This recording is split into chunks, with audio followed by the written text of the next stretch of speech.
This episode is brought to you by Echo Spirits. Make sure you go down and check out some of their award-winning bottles. Drink local. 3, 2, 1, let's go!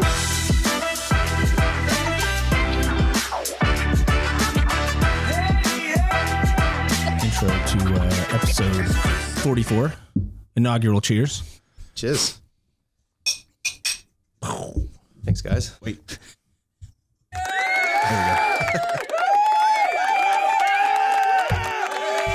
Ooh, that's good. Delicious. Oh, yeah. That's rum. Oh, yeah. Scott is on Security Scott. If you've ever been to a restaurant, you've seen Security Scott down here, but he said he's on his third bottle of this stuff. Loves it. Yeah. But They've had trucks out, haven't they? These guys. Yes. Yeah, out in Grandview. they're looking for a new truck right now. Actually, yeah, I saw something that was there, and then They had a Ramen truck. Yeah. ramen truck. Yes. So I was there like full time, I think, or mostly. Yeah. He told us the story. I think they sold their truck to someone else. Did they?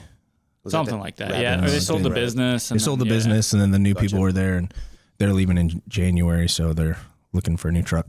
Yeah. But anyways, we got Damon here. Damien.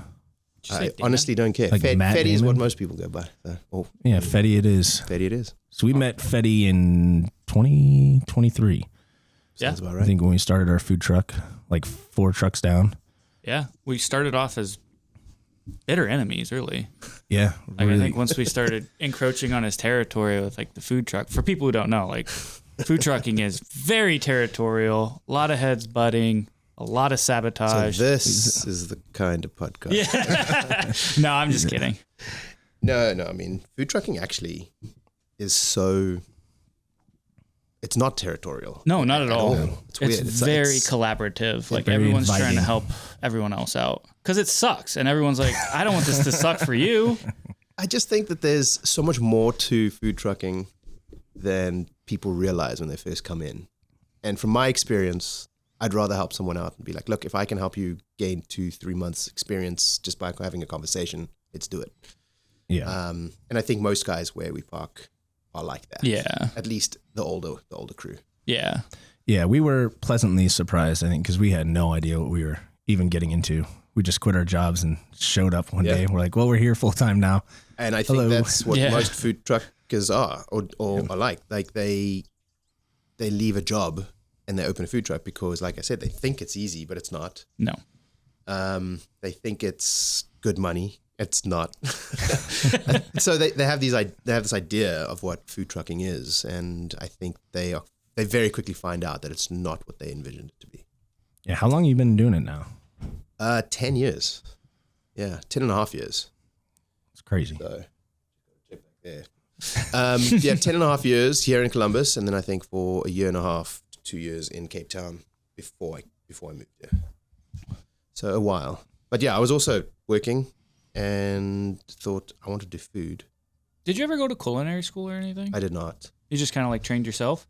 The story basically goes that I wanted to be a chef out of school.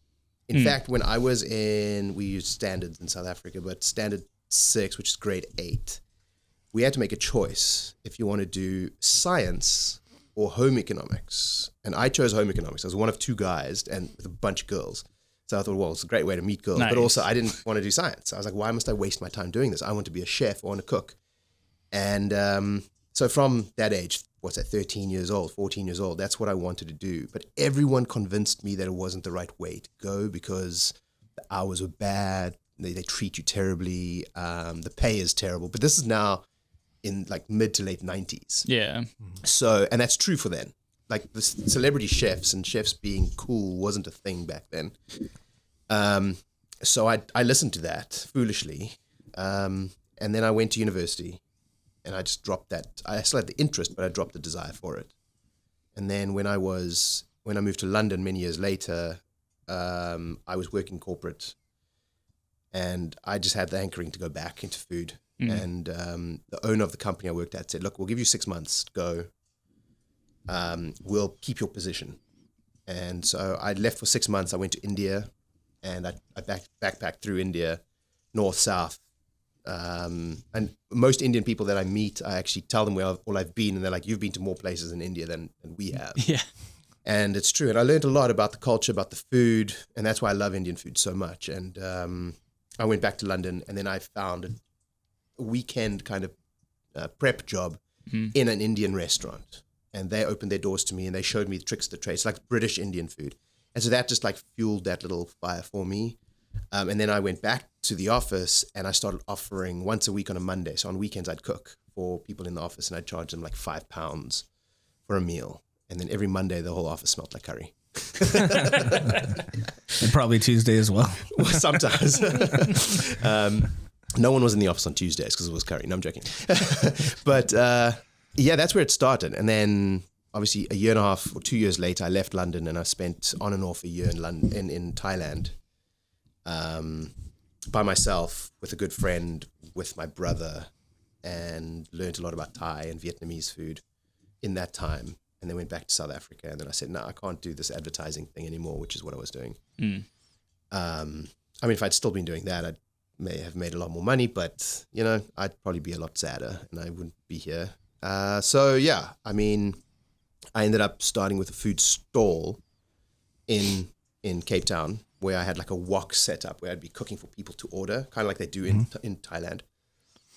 And that eventually, after about a year, moved to a food truck, and I was one of the first 5 trucks in Cape Town, and I just really enjoyed it. I was prepping at home and prepping in the truck and going wherever I could. Yeah.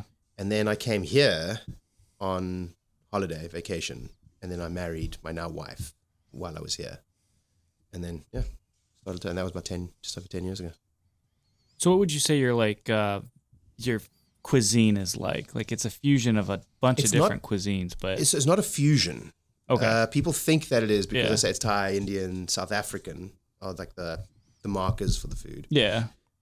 I try to do authentic flavors, but do it in a way that's Midwest approachable. Gotcha. So, for instance, you guys have had the Penang or the yellow curry. Yeah. It's authentically flavored curry sauce, but I fry chicken.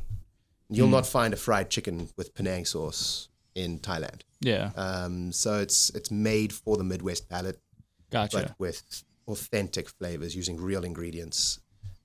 So it's been tough, you know, with the prices of things going up, with availability during COVID, where nothing was coming through. So a lot of the stuff that I get is either imported or it's grown in places where we can't grow it here locally. So it has to come from either south, like Florida, or maybe even Mexico, or actually from Thailand and Southeast Asia itself. Yeah. Did you have to try different variations of like what you were cooking before you were like, I just need a fried chicken? These Midwest people just want fried chicken. No, I mean, I use that as a reference, but there are other things like curries I make. I don't make them spicy. That's just leaving out. There's one curry I remember. Yes, there's some that I spicy. have, and those are for the diehards and the crazies. In fact, in 2 weeks' time, the plan is to do it again, but it's a once-a-year thing. It's not like everything on the truck is always just standard down the line. Yeah, and you can add heat, but you can't take it away. But no, I think that the fried chicken thing came from the fact that my wife's parents are from Thailand. That's is totally by chance. So they're from Bangkok. They had a restaurant out in Buckeye Lake called Bangkok City, and I think they ran it for like 32 years or something crazy. 10 years ago, and more, it was arguably one of the only Thai restaurants in Central Ohio. It was probably the best restaurant in Central Ohio, even after other newer places came about. But my father-in-law, Danny, had his fried chicken, and he's learned over the years how to do it. So it's light and crispy, but also nice and juicy. So he taught me how to make this chicken, but with his General Tso's sauce. So that's how it started. And I was like, okay, well, we can't just offer General Tso's. Now we have this chicken. Let's cross-utilize it for another option. Let's make a second sauce, which is a lot quicker than making another protein. So we've got one protein with 2 sauces. Gotcha. So, and on a food truck, you guys know this, you got to think that way. You got to cross-utilize. I mean, burgers, you are doing that anyway. You've got like 5 different burgers, but the patties are pretty much all the same. Yeah. With Thai food, Asian food and stuff, it's not as easy as that. But it's kind of like, I guess, a noodle place will have one type of noodle, but like 3 different broths. So we just had the fried chicken already, and we made this great curry sauce. And I was like, let's put on the fried chicken, check it out, and it worked. And now it's the most popular dish on the truck. Yeah. Is the curry? Is the Penang. Yeah. Penang. And when I don't have it, people get like sometimes upset. And the reason I don't have it is because sometimes I can't get the ingredients. Because it uses ingredients that are not always available. So you're probably move to Thailand, build a farm out there, and start importing your own. Move to Thailand and never come back. Yeah, exactly. People often say, "Why are you here?" I'm like, I mean, it's good. I've got my kids. I look down here, and I don't know. Raising them here is good. We've got a good setup. Yeah, I do enjoy what I do. I wish it was more lucrative sometimes, but I can blame myself for that. I mean, you guys know, the harder you work, the more you make. Sometimes it's just tough. And then my food isn't always the thing people gravitate towards. It's not burgers, it's not mac and cheese, it's not tacos. But I want to do something different. So yeah. We found. I mean, when we were in the food truck, it's nice that you want to take a week off. We're like, hey, you want to take a week off? Sure. Just don't schedule anything. Yeah. Now it's like last year we took a good amount of time off for Christmas, but this year we have enough employees that they can't afford. Work. Yeah. Like, I can't afford to just take a week off. Well, no, exactly. So close and then they're screwed. But then also you lose momentum. You just mentioned about the podcast. You guys took a 3-month break. Yeah. And then people fall off. They stop listening, and to win them back is so difficult. Yeah. So a lot of food trucks shut down during winter because it's so cold. Mm-hmm. And I just have never done it because I can't afford to. Are you guys taking some time?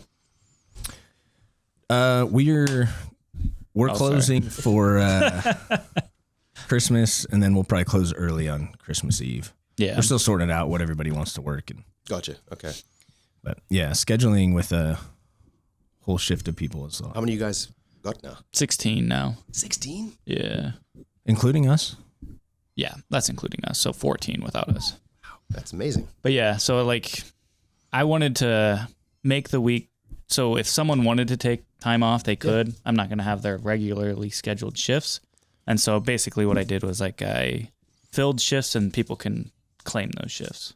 Okay. So we have 3 and 3 for each, like open and close, and anyone can take it. And if you don't want to work that week, you don't have to. And are you guguys in the restaurant? One of you at least, all the time? Generally, for the most part, we're getting to the point where we don't always have to be there, but we're still there 90% of the time.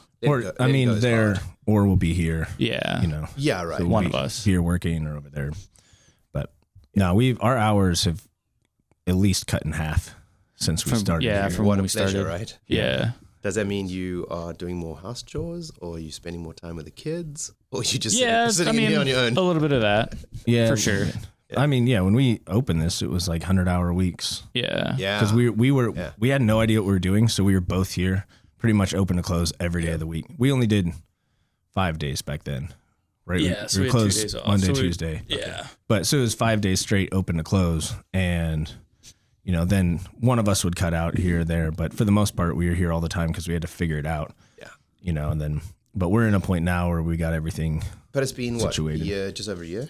Yeah. Almost a year and a half now. August of 24. Oh, wow. Yeah. Coming up on amazing. a year and a half. Yeah. It doesn't feel that long. No. It definitely doesn't feel that long. 2.5 years ago, we started the food truck. Yeah.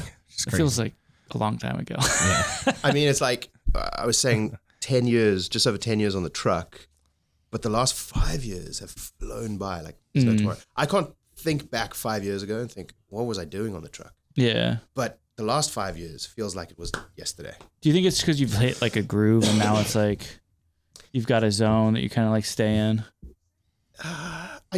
Maybe. I think COVID has something to do with that. Kids has fair. a lot to do with it. Them growing up and like every day's a blur. But sorry, but I think, some of it is routine. Some of it is the kids. Some of it is just time. I mean, it's just as you get older. I don't know. I'm just every day is just a blur right now. Yeah, I feel that. Definitely. Sorry, I'm. Has your back. welcome back. Has your menu changed at all in like the last 10 years So since you started? yeah. There's been things that were much easier to do at small scale. Like fried rice is the example I always give to people, because I have people who haven't been to the truck for 5 years will come by and be like, "You still have that fried rice?" And I'm like, "I do, but I'm not doing it because it dirties the wok." So I'm the only truck that I know of in town that has a wok on it. Yes, there are restaurants that have them, but you need water to clean a wok. Yeah. And we have water on a truck, but we only have so much. And then where does it all go? And then it's grimy and clean. And I want to try and avoid that. So I stopped doing that. And if I do have rice to do it, because you always use day old or cold rice to make fried rice, it'll just be a small batch for an add-on. Like if you order a Penang or a General and you want to add on fried rice, we can do that. But so that's something that's fallen away. It's become more complicated, especially if I'm serving 20 people in a day, not a problem. But if I'm serving 100 people, it becomes really difficult to keep that one wok clean. Yeah. And there's other things that take more time to execute for larger numbers. So I've had to streamline those things. Like a curry's easy because you make it in the morning or the day before even sometimes. And by the time service is there, it's kind of scoop and go. So that's more the direction that the food has gone in. So it does limit it a bit, but I do have things that rotate in and out. And then every week I try to do a special. So if you are a fan of the food, but you don't want to try something you've tried before, at least the special's there, which is probably something new that you haven't had before. Yeah, we started doing burgers of the week in the truck, and some of them most weeks I think we had a burger of the week, but there was definitely events where we're not running a burger of the week. Slows down too much. Because it's just the two of us, and you do 10 I remember you All-Americans. telling me that, yeah. And everybody wants something when, like our original burger, meat, cheese, and sauce, there's not too much that they can change. Not too many variations, but when you stack 15 ingredients on a burger, everybody wants one thing off of it. Yeah. Or to add something and just But that's would when you slow do us down. that concept where it's like, this is what it is. You remove something, we charge you 50 cents. Rather than add something, we charge you 50 cents. We remove it because you're just slowing the kitchen down. It's a science, people don't realize like the flow. And when you get into that groove, it's awesome. I mean, you feel good. You can turn out food. I mean, we at the Commons, during summer on Thursdays, we can serve. It's a 3-hour shift, but usually it only starts around 11:30 and ends by 1 for us. And we've got online ordering, walk-ups, and our line is 20 people deep sometimes, and we can serve those people, about 80 people maybe even 90 people in like an hour and a half. It's one a minute, just me and one other person. Yeah. And I used to do all this all on my own, like take orders, get the credit card, do the payment, turn around, quickly cook the food, turn around, there's 3 more people. I'm like, So yeah, it's tough. I mean, you guys know it's hard to do that. That's why I love doing like weddings where it's just, hey, or private events. It's all paid for, and you know what you got to do. You just need to know what they're ordering, hand it out, basically. Mm-hmm. Yeah.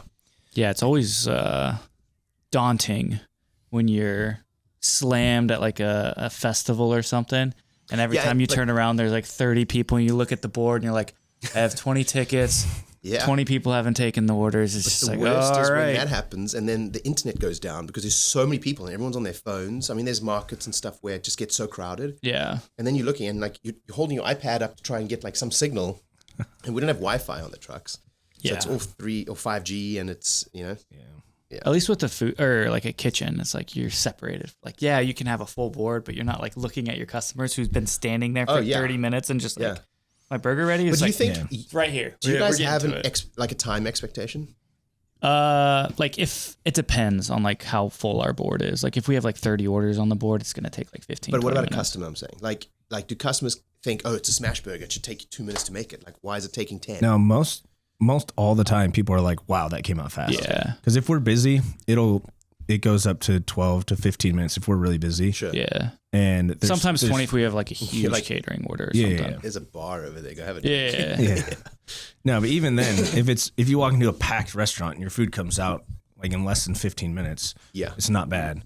But more often than not, we get the food out in like 4 minutes, and they're like, "Holy, I just sat down." Yeah, I mean, we have the issue sometimes of people being a bit angry that it's taken time, and I'm like, well, have you seen how busy it is, or your payment hadn't gone through, so we couldn't start it yet. Yeah. I have had that where I used to And this is actually in South Africa before I was here. It happened twice to me, and I was like, never again. People ordered food, and I was like too nice to kind of take payment. So I'd be like, okay.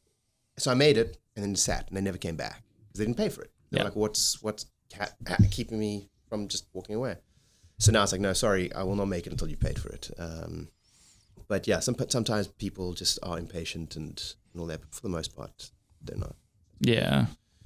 But I was going to say something, I forget now. Please cut that out. I think it's more of a, people want their food really quickly from a food truck. Yeah. It's like going through a drive-through at McDonald's. You know, it's like, I'm here because it's supposed to be quick. Yeah. Where like, I think in the restaurant, people are a little bit more relaxed. Yeah. As far as like time standards, because they're sitting there, there's TVs, you know, they get distracted by other things. Well, when I do a brewery or something like that, like I go to Thunderwing Brewing, great brewery on the west side. Mm-hmm. And I go to the Daily Growler in Upper Arlington and Illman it up in Powell. I don't mind being a little bit slow, you know, talking to someone, and if an order comes in, or like, come back in 10 because they've got a beer. It's in the evening. You know, it's not like they're there for a reason. But for lunch, you're downtown or at a company. Yeah. These people get 30 minutes for lunch. Yep. And then you got to move through it. I mean, there's a great spot that I booked through the Central Ohio Food Truck Association called Willowwood. It's down in Mount Sterling. I don't know if you guys ever did it, but they pay for their staff twice a week to eat. And they've got about 100 to 120 staff that come out. It's amazing. Luckily, there's no payment, so it doesn't slow you down. Yeah. But I serve, it's I think an hour and a half. Yep. It's an hour and a half, and I serve between 80 and 100 people. It's just go. And they don't all come like at once. So sometimes you're standing around twiddling your thumbs. So it's like, bam. And 30 walk out at a time. Yeah. Which is cool. We can do that. We just need to be prepared for it. I did a job on Sunday, a market in German Village, and 2 food vendors didn't show up. So there were meant to be 5, and there were only 3. And I prepped thinking there'd be 5. Now, after 10 years, I have kind of a good handle on what to expect. And with 2 hours or an hour and a half to go, I'd sold everything that was prepped. So now I'm kind of reeing up. Yeah. While people are waiting. I'm like, I feel so guilty, so bad. But then someone said, don't worry about it. The other truck said they've got a 30-minute wait. So I was like, okay. But this happens, and you can't predict it. Yeah, we did events where, I mean, you get people that coordinate those events that are on top of their game, and they'll come out and they're like, here's the sheets. These are all the people's orders. They're going to come out in every 15 minutes. And they actually do. They're like, you're going to have 10 people are about to come out. So here's their orders. And it's just bam, bam, bam, it's easy. And then you get the other ones that are like, all right, this is how it's going to look. And a half hour goes by and you're like, no one's come out yet. And then 80 people come out and they're like, where's my food? Yeah. Nobody told us you guys were all coming at once 45 minutes after we opened. I know. There needs to be an education. And speaking of education, it needs to happen at places where you go and shop too. I don't know if you guys go to the store to buy your supplies and produce, but man, I don't buy enough. None of the food trucks I know, unless they have several or they have a central location, get stuff delivered. I go to Restaurant Depot. I go to places to buy stuff. Oh my goodness. You need to educate people on how to shop. Because man, that is a challenge. It's the worst part of food trucking. Is going to Restaurant Depot and places like GFS and just people who don't know how to be considerate of others. Well, and you don't have any storage. You have limited storage in like a food truck, so you can only buy enough to get you through a few events, and you have to buy enough to get through the next few. Exactly. Whereas like here, one of the things we bring up when people always ask, you can do a food truck again, it's like here everything comes to us. Yeah. We don't you're not running to the store. Occasionally we go to the store and have to grab stuff, but for the most part we can stock up here. Yeah. You know, and we have plenty of storage here. So. Can I use some? I'll come pick up every morning. Yeah, no, I've got to go to Depot twice a week, if not 3 times a week. When it's really busy. And if it's really, really busy, it'll be 4 times. No, you could have a line like 30 people deep and just like 200 items. Leaving their cart in the middle of the way. It's people who just don't respect it. That parking lot is like, it's horrible. Yeah, it's a war zone. I once got stuff, didn't realize that I got one of the last oil boxes. It was 35-pound oil boxes, and we got a cameo. Do you want to sit on my lap? Hi. And I didn't pay attention. Someone took it off my cart. Oh my God. Because there was obviously none left. And I didn't realize until I'd paid, gone to my car, I Yeah. was unloading, and I'm like, hold on, I had oil. I got went back robbed. in and it was gone. And it wasn't before I paid. It was before I paid. It wasn't after. So it wasn't like someone stole it, but they took it from me. Yeah. I was like, what the hell? Yeah, animals, man. That is funny though. Yeah, totally. Yeah, I don't miss that too much. 10 years later, it's getting old. Yeah. It's getting old. I mean, I still had knees that worked when I started this. Now, after 2 kids, the knees are aching and Yeah. things are the same weight, but they feel a lot heavier. Yeah.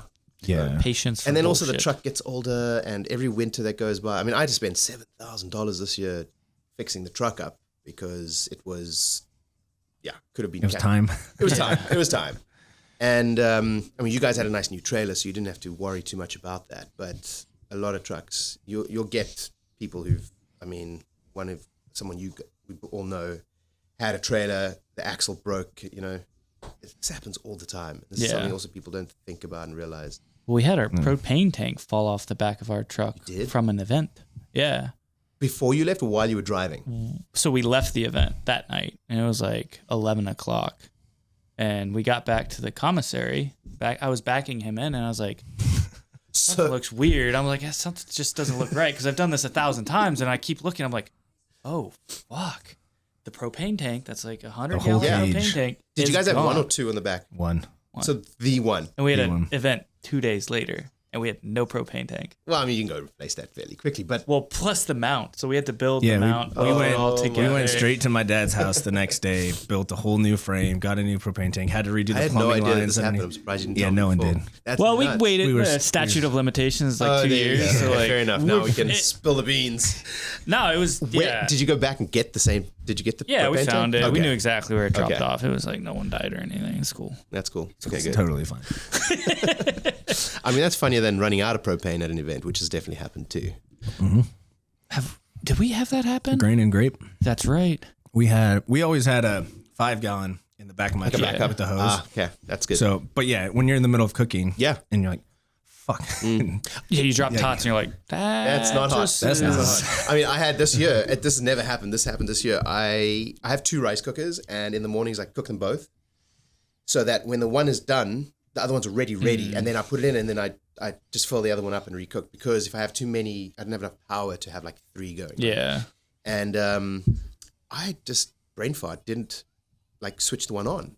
So I'm at the Commons, I sell out of my first one, I open up my second, I'm like, my rice isn't cooked at all. Now it takes, for a full pot, takes 25 minutes. Yeah.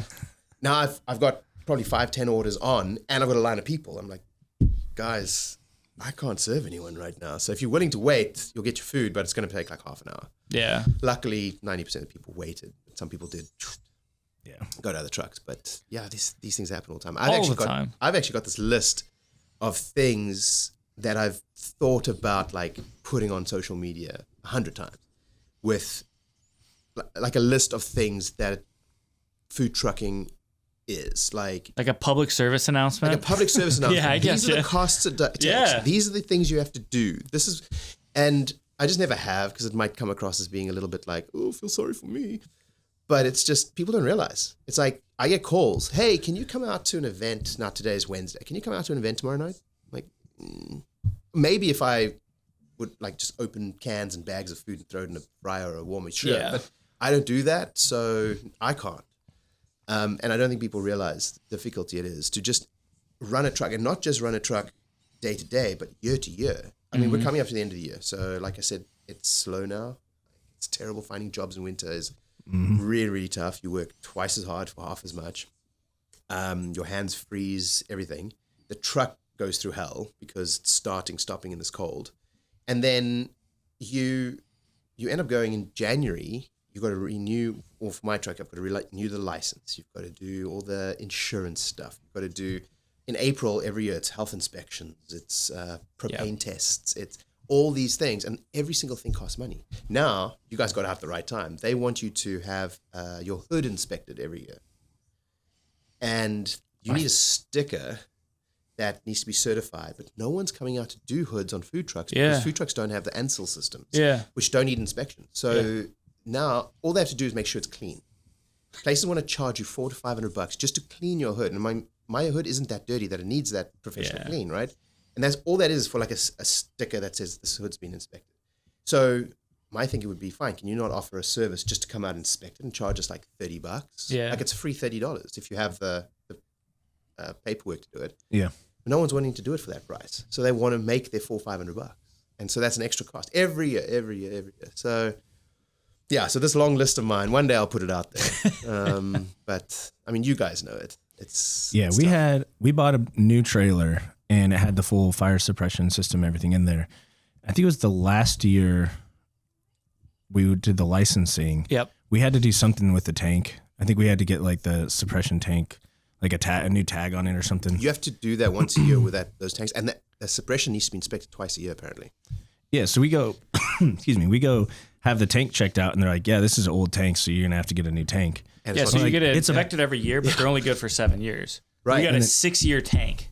Oh. And we were on, this was the last year, and they're like, yeah, so In a next brand year new you're going truck. to need a new one. And we're like, okay, cool. How much is that? It's like $2,700. Yeah, They're like, something crazy. How many burgers And is that? they're like, well, we can test this one and then just refill it and recharge it for you. I'm like, okay, well, how much is that? $2,500. yeah. Like, well, just give me the new one. Yeah, exactly. Oh. So anyway, these are all the things. I'm sure running now, here's me complaining about a food truck, and I'm sure running a restaurant is all that plus. Oh, yeah, that hood cleaning. Ooh, Yeah. it's a lot. All that. Grease and then- traps. But whatever. Well, you got 16 people to do it for, you know. Not cleaning the hood, but Yeah. sweeping and mopping floors, cleaning dishes. Yeah, we still do plenty of that cleaning. Yeah, I'm sure you do. Occasionally we don't work kitchen that much. Occasionally here and there, Do you miss someone it? calls out. I love going in there occasionally. Like we bartend, serve, and Yeah, work yeah. the kitchen here and there. But I feel like I'm at a point now where I've been so far disconnected. Like we have such great guys doing it that I just get in their way. And so it's like normally they've got if I their have flow and they you got don't their know flow what and it their is. communication, and it's Yeah. like I'm not working with them every day, Yeah. so like I get in their way, so it's better to like I'll do the back end stuff like all the expo and build the burgers and ship them out, and Gotcha. Yeah. like you guys do your thing and just ignore me. Yeah, but also I think, and this is me, how I would be, I'd probably look at, they not doing it the way I would do it, so I'd want to say something and that would be annoying for them, so it's better just to step away. Yeah. And letting go is such a hard thing for me. Yeah, It's not easy. Yeah, Yeah. I'm sure.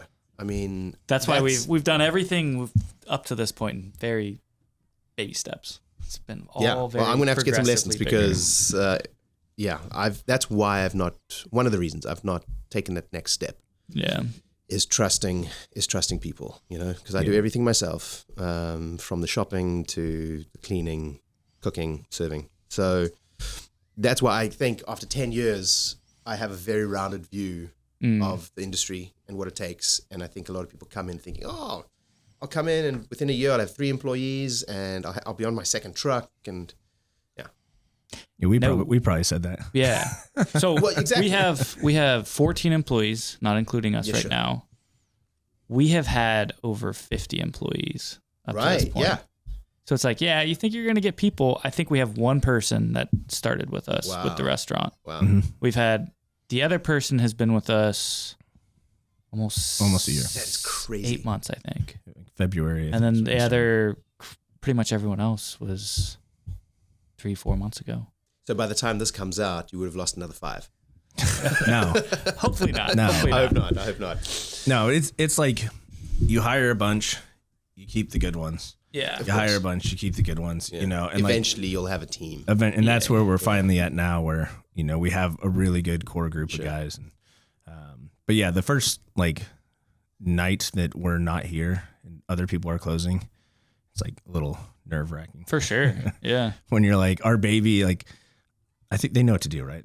Everything's gonna They're be going to fine. turn the gas off. They're it's- going to lock the doors, right? Yeah, of course. It's not gonna blow up. Like everything's gonna be fine. Yeah. But Yeah, dude. You're gonna have to have checklists, and I don't know. It's tough because I mean now everything is secondhand for me.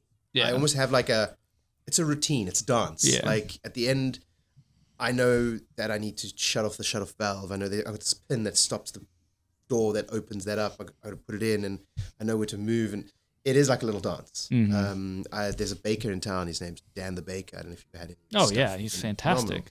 And he actually had a post recently where he was doing this dance because he makes this panettone, which is an Italian sweetbread. And he hadn't taken it out of his oven yet, but he was going through the motions of how he takes it out the oven.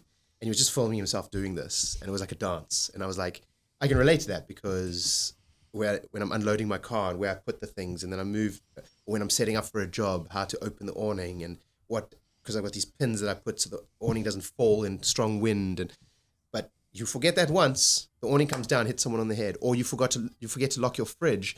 Everything in that fridge comes down while you're driving and you lose everything. So there's this like flow and this groove. And I'm like, if I had 2-3 employees to do all this for me and I'm not there, oh my goodness. Well, and that's where you make like all of your checklists, but your checklists are like what makes sense to you.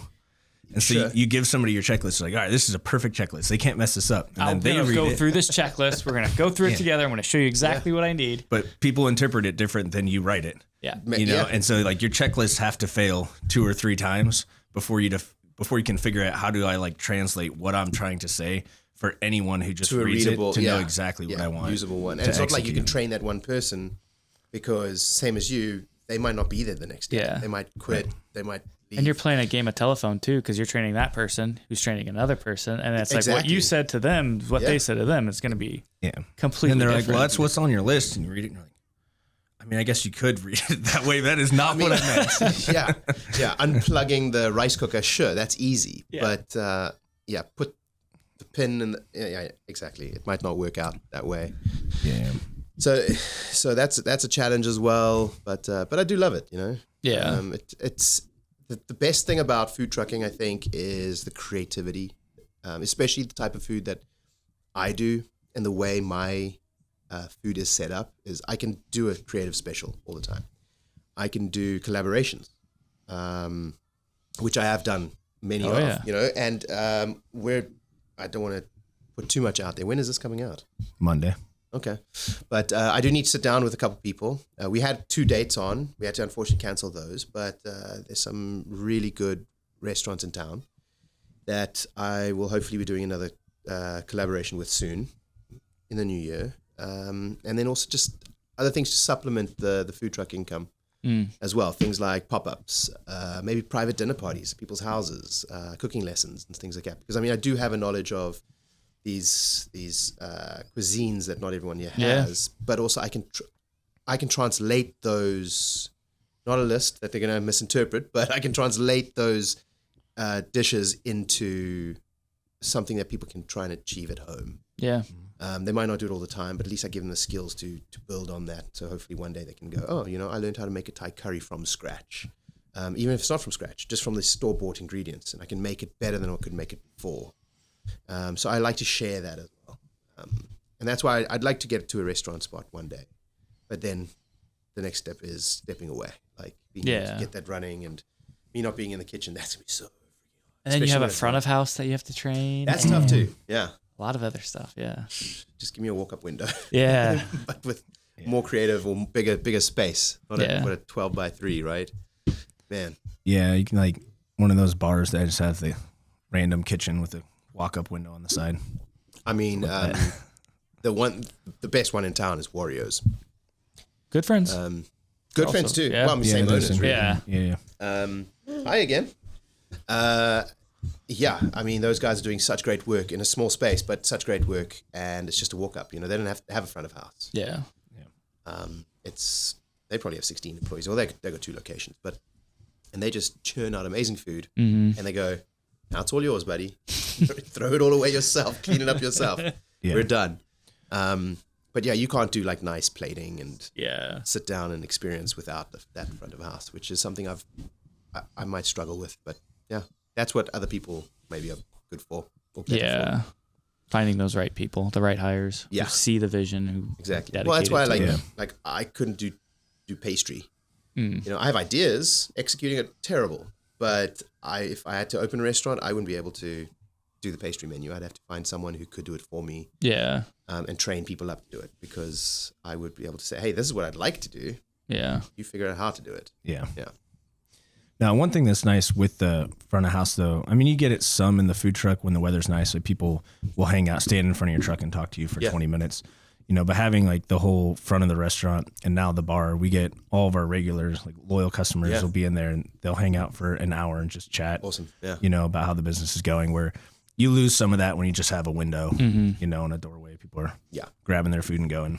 But which I think is what we kind of like have hung our hat on a little bit, is like, because we're in such a bad location, it's like you have to fight for all of your regulars. Oh, sure. And we're a burger place. Like smash burgers are very popular. Everyone's got a smash burger now. So it's like where we have to differentiate from the competition is like when you come to Smash Buddies, like you're going to feel like you like belong. Yeah. Like, people are going to have a conversation You've with you. made it Like, much more hey, where are you from? And it's like, Exactly, we have our regulars. That's why I was like right on time. I got here like 15 minutes before, but we had a regular in our bar and I was just chatting with them for like 10 minutes. And it's like, I'm not going to not do that. It's because I want you to feel like you have a connection with the business. Yeah. And that's kind of like something that we've been able to do. I mean, I haven't had all the smash burgers in town, but yours is definitely my favorite. And, talking to you guys are approachable and well, I worked stuff. on your food truck once and I was surprised. You, like, when you're cooking, you're still having like deep, very philosophical conversations with your guests. I was like,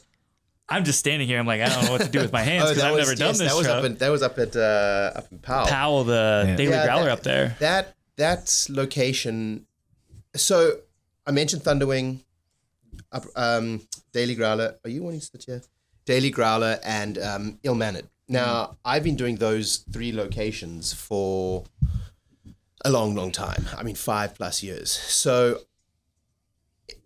I bet you that 80% of my income from those locations are the same people every single month.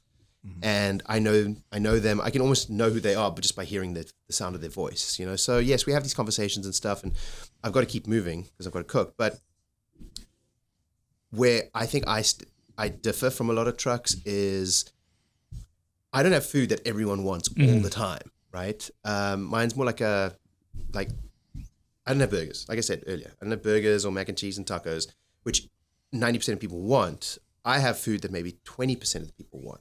So I've got to look after those 20% very, very well. And that's why I like to talk to them and I like to make them feel special and I like to give them a good product. If they can then go and tell 3, 4, 5 other people, then yes, sure, they can come and hopefully my followers will grow. But it's just part of what I have to offer. Yeah. It's part of who I am, but I enjoy that. It's natural and I love talking to people. And I like that you guys do that too. And I think...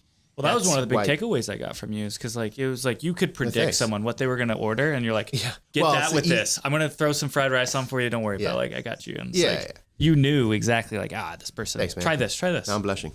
Yeah. But no, thanks. And I think you guys do that well as well. I think that's why I latched onto you guys when you started at the Food Lab and I could tell that you guys would do a very similar or have a very similar approach to your customers.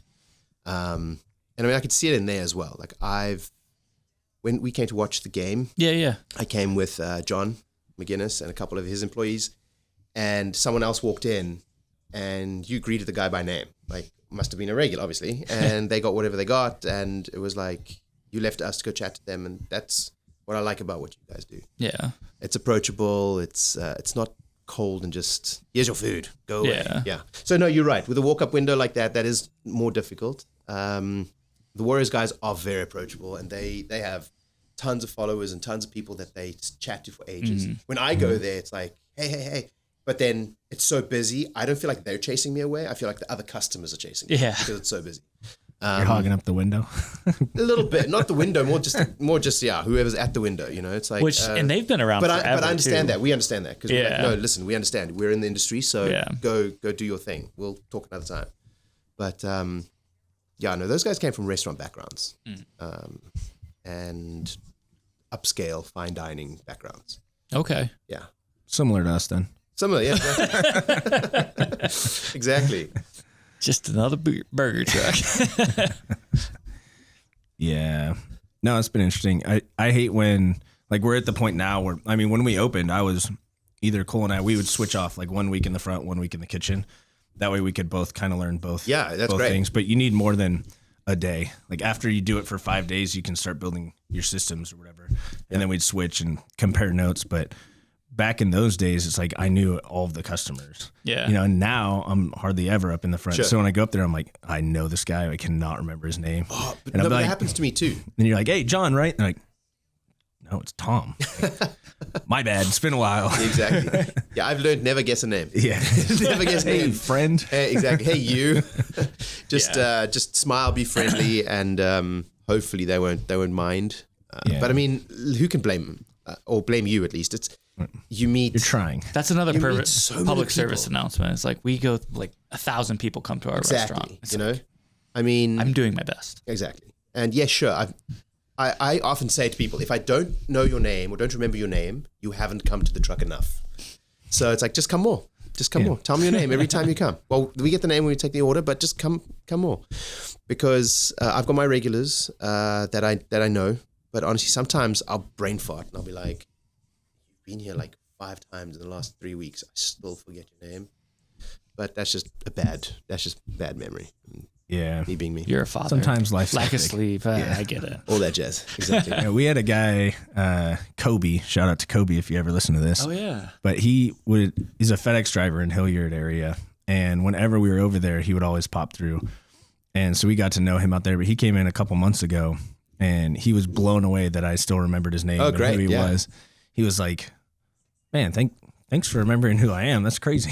The thing is, he probably thinks you remember everyone's name, and he thinks you're amazing because of that. But actually, like, that was a fluke. No, the people that still like religiously come from the food truck days, Sure. like they're a step above. You know, it's Yeah. like, bro, it's been 2.5 Yeah, years. yeah. I've been Yeah. serving. I this mean, guy, I've got a lady named Robin that will come all the time, and she's amazing. She brings her own bags. She brings her own Tupperwares.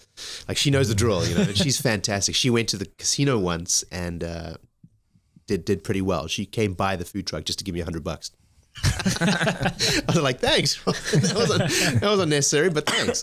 And then, you know, Adam and Tim, it's these two guys that come to all the pop-ups and events as well. And Adam will sometimes be like, yeah, I'm on a diet, but I just couldn't resist. And so I appreciate those, you know, Yeah. they are like the diehard fans. I'm doing some shout outs over here right now, you know, Nick and Josh and Ryan, like these guys come whenever I at one of the breweries and they show up and they'll text me sometimes like, hey, what's special on the menu this week? Just so they know, Yeah. so they can plan ahead.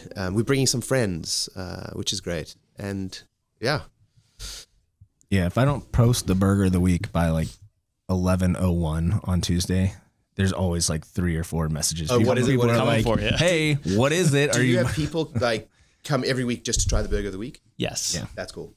Quite a few actually. Yeah, That's cool. even if they are not into it, Sure, like a they're like- Hawaiian burger. I'll they're be like, I'm not. This isn't what I go to, but I'll try it. I'll get the All American tomorrow if I don't like it. But fair enough, yeah. yeah, our burgers go in any direction every Yeah. week. It's like we've done random stuff. Like if you saw the one this week, we got collard greens on it. Oh, really? Yeah, it's Pork like, jowl, collard greens, and a Okay. remoulade with smoked provolone.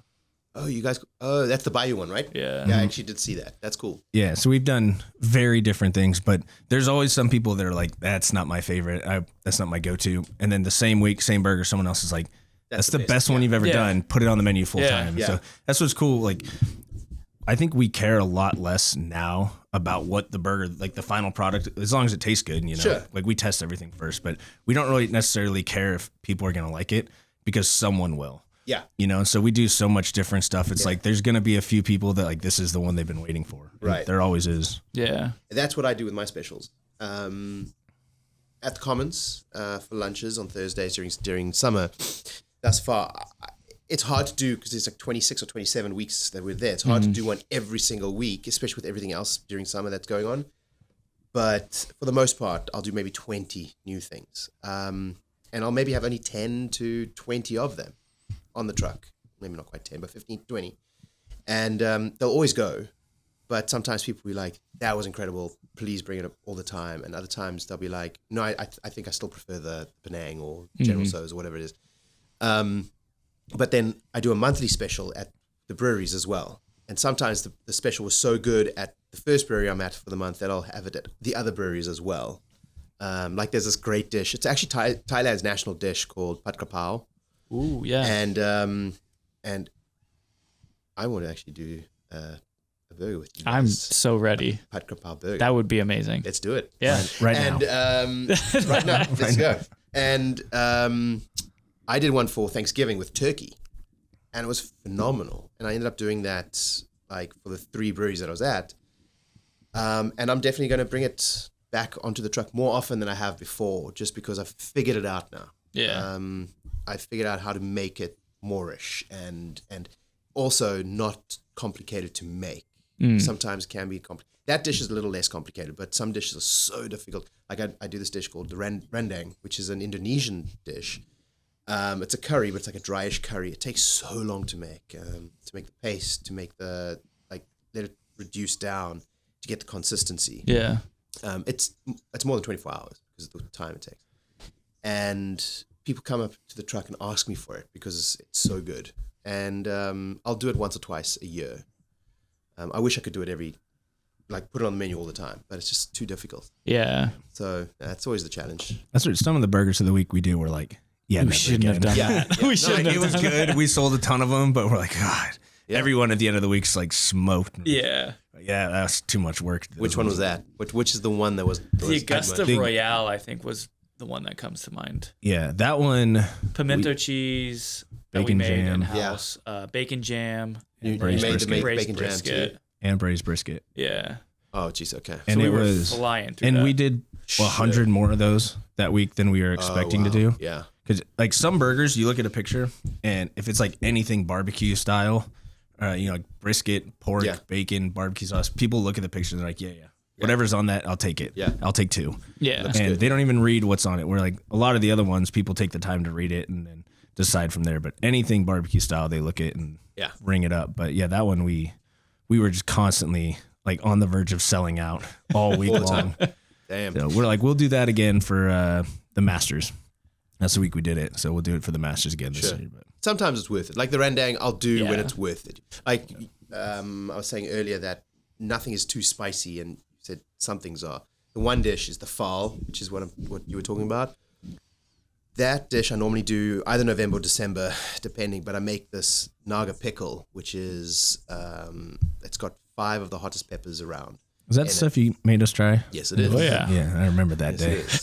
But And the day That's after. a core memory now. yeah. 3 weeks later. And the pickle takes about 3 weeks to get to where I want it to be. And I add that in, but there's 4 steps to making the curry. So it's a hell of a lot of work. And so when I do it, I normally have about 20 to 25 available. And that's it. Once it's gone, it's gone. Yeah. And I'll probably be doing it on literally the day after Christmas. So December 26th at the Daily Growler. Is that your guys' Christmas dinner at home? No. You know what the thing is? I can't eat it that spicy. I can't eat it The that flavor is spicy. I love to incredible, but the watch people spice eat it. is like, you gotta like, I don't know. Oh, man. yeah, no. It's so good. It's just great. like 2 bites and I'm like, all right, no. I'm tapped out. Most people, I think in the 5 or 6 years I've done it, only 4 or 5 people have finished it sitting believe down it. like in one go. Yeah. I do it. It's normally lamb, and then I do a cheese version, a paneer version as well. The paneer is not quite as spicy as the lamb, but it's happened several times that people have gone, oh, I can do it, and they can't, whatever. But one guy came up and he was like, it's about 2 years ago, he came up to the truck and goes, what is that everyone's like whining and moaning about, saying it's too spicy? I can do it. What is it? Now, bear in mind, it's a pricey dish because of the time it takes to make, because of the ingredients that go in there. So the guy, I was like, listen, it's pricey, like $30, which not that bad, but from a truck. And the guy was like, whatever, I don't care. So he gives the money, he gets it. He goes, sits down.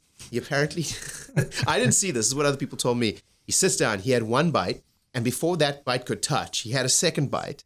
And he stopped, he put his fork down, and he walked out and walked to his car and he drove away. He just left the meal on the counter. So I was like, okay. Well, Like, what is wrong with you? So he came with a big talk, but at the end of the day, yeah, I bested him. But no, some people have finished it, some people have struggled, but it's a great dish. I love making it. I wish I could make it more often, but you can really only get those super hot peppers like October, November, Winter anyway. time, yeah. Yeah.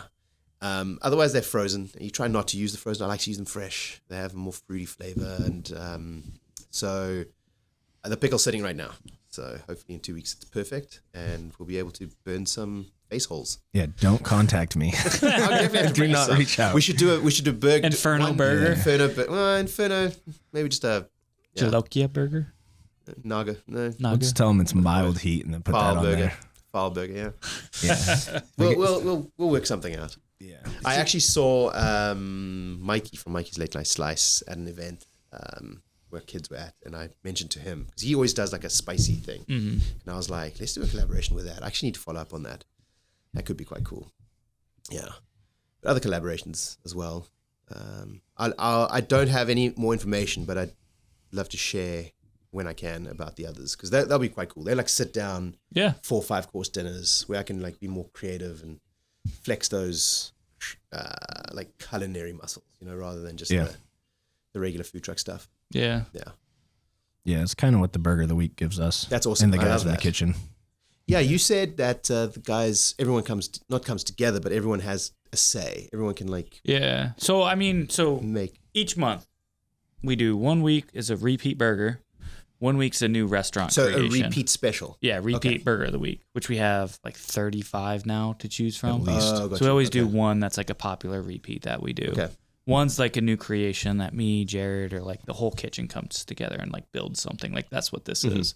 One is a employee like dedicated one. Yeah. So like we have a sheet, they can fill it out, and if they fill it out and like That's they cool. price it out and have the build out and all the recipes and everyone's trained up on it, it's their baby. They can do it for the whole week, and then they get $1 for every That's burger awesome. that sells. And then the fourth one, we try to do a collab with like a different restaurant, or like Oh, another yeah, yeah. small business in the area, or someone else. Like, Big. so like that's kind of like how we try to like position all So of that's our taken you burgers of guys the a year and weeks. a half to kind of get to that. Yes. That Yes. flow, that system, and that works. That's cool. But yeah, it's been fun. I mean, like I said, 35 different burgers of the weeks. It's we've done some crazy creations. Chicken marsala burger when you Fantastic. were here. Yeah. The I'd Bayou. never had a smashed chicken burger. I'd never even thought of the possibilities, right? And now I'm like, why stop there? I mean, I've done turkey once. let's get some pigeon in here. Pigeon. Ooh. Why the hell not? Duck. Duck would be good. Duck would be good. Duck, It's fatty enough too. it is, and you'd be selling a burger for $44. I know, right? Put a little Ground foie gras duck, on yeah. there. That'd be fantastic. We'll have to reach out to good friends. Maybe they'll do a foie gras burger with Seriously, though. us. A duck foie gras burger. I mean, jeez. I can just imagine my blood pressure and cholesterol. all right. We do duck, The roof. foie gras, Brioche bun. brioche brung, truffles, No. truffle aioli. Jeez. Yeah. Let's not call it an aioli. That's one of my pet peeves. Truffle mayo. Yeah. Unless you're making a real aioli. Yeah. Everything's an aioli. And No, I everyone, know. Everyone, no. I'm teasing you, but everyone calls it an aioli in this town, and I'm like, well, not just here, but a lot Yeah, of it's places. mayo I'm mixed like, with anything is it's- aioli. But that's not what an aioli is. I'm It's like, garlic. It's just garlic and olive oil. Yeah. Yeah, there's no egg in aioli in a traditional one. But anyway, and it's just come on. That's another thing. Like people Like call language, things- cuisine can evolve. Words can mean different things. Yeah, but words can also mean the thing they're meant to mean. But yeah, Before we wrap this up, you're going to call it an aioli. I will not call it an aioli. Maybe if it gets me a burger, I will. But And then morel mushrooms. oh yeah, It'll be $100 burger. why not top it with some gold leaf? Yeah, Make it why not? $120. Some flakes. Yeah. And you get a shot of Patron or Eagle Rare with it. Yeah. Done. Actually, that's not a bad idea. Like, no, seriously, I think like having done these specials, like the file, where I can charge more, and I'm not charging more to make. Oh, it still costs me the same amount of money. It's like I do it because it covers the cost of the ingredients and the time. But I'm like, you can do something that special. That it'll cost you a ton to make. But if you could do that and have, I don't know, 50 of those burgers, I bet you'd find 50 people in town to spend $100 I wouldn't be on a surprised. burger. Yeah. There's definitely a market for that. Yeah. If you did that like once a year, yeah. Yeah, the R&D would be expensive. That's true. You just have to wouldn't trust need it. Yeah, you wouldn't need that much R&D. We do a lot, like milkshakes we're still planning on rolling out, but we R&D one of those every week. Or That's cool. a few times a week, I should Yeah. say. What ice cream are you guys using for that? Like, what have you tried? We've tried kind of like some of our suppliers' ice creams that they have, like bulk 3-gallon ice creams. We haven't gone too in depth with it because we still have to buy like, if we want to actually roll it out, it's going to cost us like a couple $1,000, and we're not really in the position to do that. Yeah. Plus, we have to clear out a section of our kitchen and move all of our dry storage. And Have you spoken to customers about the desire? No, they've spoken to us. Pretty much everyone. Yeah. Okay. Yeah. Cool. No, I mean, there's nothing better. Like for me, I went to the doctor a couple of weeks ago, and they said, "Go get your blood done." And I got my results last week. And like, your cholesterol's a bit high. So that's a good thing, right? Means you're healthy. Yeah, no, it means I'm going to die of a heart attack. And it means I can't have burgers. But so I told my wife, because I don't know what it just says. It needs to be less than, I don't know, it was like 200. Mine's like 220, whatever. Yeah. So she goes, you're fine. You don't need medication. But she said, just lay off the fries and the burgers. I'm like, fuck. Give me the meds. So I'm like, okay, fine. So I've been trying to be good, but she's hungry. Should we just give her some of that spiced rum? And but that was a joke. I've got it. That was a joke. That was a joke. I have to say, right? Don't worry. I've got food for you in a minute. But yeah, I would definitely just have to block off a day a month for a burger. Like it's probably my favorite food. Mine too. Yeah, it's I have to block off like an hour every day for a burger. Do you eat a burger every day? Yeah. So I started the year with like counting how many burgers I was going to eat. And by March, I think it was at like 72. And then I stopped. From January 1st. Yeah. I literally eat a burger, if not 2. It was so many, you couldn't keep up. Yeah, I was like, this is too much to post. It's like a full-time job. I'm done. Maybe this year I'll do it, but it's like, wild. I eat probably close Maybe to we can 400 hire a burgers part-time person just to track your burger consumption. Yeah. Or both of ours. That's incredible. Have you had your blood tested for cholesterol? My doctor's quite concerned. That guy's an idiot, though. Yeah, I know, right? Does he know? That is wild. No, there's a lot of... That's amazing. Yeah, that's why we have the chicken burgers. That's one of the reasons is for my health. In a minute, bud. In a minute. All this talk about burgers, right? It's making you hungry. I know, right? Yeah, we got a photo of it, too. I know. I've been looking at it a lot. That's why we do it. But, people think we do it for our guests. And I was like, no, when I'm in here working, I just stare at it. Stare at it. Makes me happy. You guys have the best skirt of all burgers in this town. We try. Yeah. We try very hard. So good. That flat top of yours is phenomenal. Makes for a good skirt. When I go home today, I'm definitely taking a couple. So screw what the doctor said last week. We'll be having Get burgers some for chicken. dinner. It'll be fun. That's the best way Soon to we'll live. have duck Exactly. and foie gras. I think so. We need a crunchy element on there, though. We'll figure it out. Yeah, we'll figure it out. And definitely an aioli. No, I think you do fresh black truffle.